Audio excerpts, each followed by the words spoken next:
Hi everyone, I'm Lauren and I'm back again doing a movie review for my Disney movies and extra stuff watching project. Today I'm looking at Fantasia from 1940, which is a full-length musical animation compilation type thing from Disney. It's the first one that they did, unless I wrote incorrectly. The compilation of music paired with animation.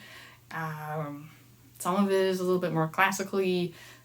Actually, most of it is kind of more on the classical side because it features a orchestra, which I forgot the name of, and they're prominent in the film a little bit. I remember this being a big deal, or at least people saying that it was a big deal. I was not alive in 1940, so I don't know exactly the boom that it made. But from what I understand, I think Disney was trying to get this for the Oscars. So, from what I understand, there was some big hype behind this and lots of praise and whatever. But I thought it was pretty boring for the most part.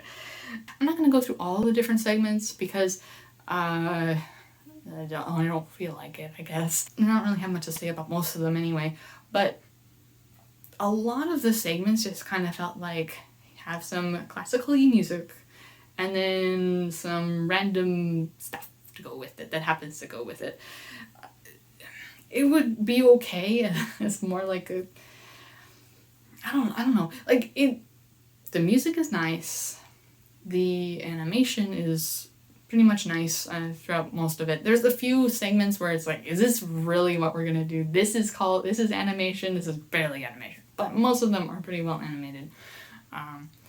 But that's not really what I like to watch. I kind of want to watch something with like some characters doing something or some plot or just some sort of thing going on instead of like shapes moving around and like fish dancing around and like flowers and stuff.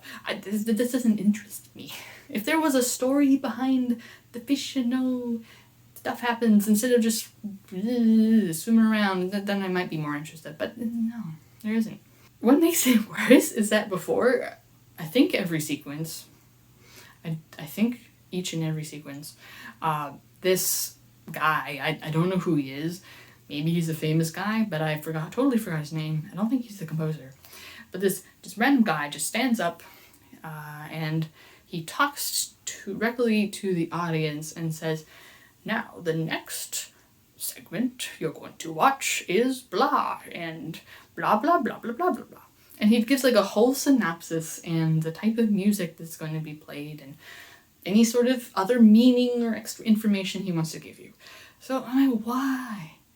He is not a very interesting speaker in my opinion, and it's just, I want to watch the thing. I don't need you to give me the whole play-by-play about what I am going to watch in just 2 seconds, please. It's just not necessary, in my opinion. Speaking of not necessary, the orchestra takes a break in the middle of the film. Because, why? Like, in real life, yes, they need a break. If this was done live, then yes. But this is a film. They could cut that out. And probably they would have had several breaks, honestly, with how long it is, maybe? I don't know. But they didn't need to be in the film. They're like, all right, now the orchestra will take a break, and you see them shuffling around, and then they're doing the thing where they're tuning their instruments and whatnot for a while, and it's just, why? There were a few segments I did really like, though. The most famous one is I think it's called Magician's Apprentice, which has Mickey, and he's doing some magic shenanigans with some brooms, and things get out of hand, and see, that has like a plot, basically, and character doing stuff. So that was interesting to me. Again, well animated as well. Good music. The other one I really liked, which unfortunately was a little bit problematic, which I'll get into. But the other one I liked was, I don't remember the name of it, but it features a bunch of centaurs and Pegasuses, and while it doesn't really have much of a plot, it does feature all these different characters doing different things. like the centaurs are trying to get together and, you know, romancy, and the Pegasus and stuff, there's some baby ones trying to learn how to fly, and there's a bunch of things going on that's actually interesting to watch. And it was just really pretty too. Not that anything else was particularly ugly, except maybe the dinosaur one. The only thing about that is that it has a little unfortunate thing, and that is racism. Yay! So, it's not as bad in this rendition of it, but the original film had, like a centaur that is definitely a black caricature, like a black person caricature, and it's very obvious, and it's a bit oof. They did edit it for the home version, so that character's not in it, but I still want to mention that because it's like a little bit like, There's also, still in the film, there's a little bit as well, maybe-ish, it's not as bad. Some zebra centaurs, which, you know, obviously they're kind of African inspired, and they happen to be like the servants or whatever of this big important guy, so it's... But I still enjoy that segment. Despite that, it's just something that it's like,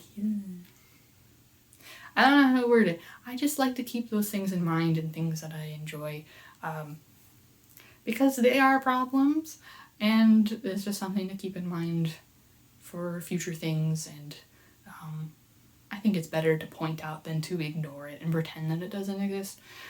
Of course, the version that you're gonna watch doesn't have the particularly bad racist part, but still don't. Just thought I'd mention that. Overall, there's a few segments that I would watch again, perhaps, but I wouldn't watch this whole film again. I feel like it was just okay. The parts were good, but together just didn't make an interesting watch for me, because I just want more plot and character stuff and doing things instead of pretty pictures floating around. So I could understand if people enjoy this, except for the segments where the guys just babble into the screen. I don't really get that at all. But, you know, different tastes for different people. Anyway, thank you so much for watching. Let me know your thoughts on this. Whether you liked it or disliked it, I'd like to know. Yeah. Thank you so much for watching, and I hope to see you again in another video. Bye.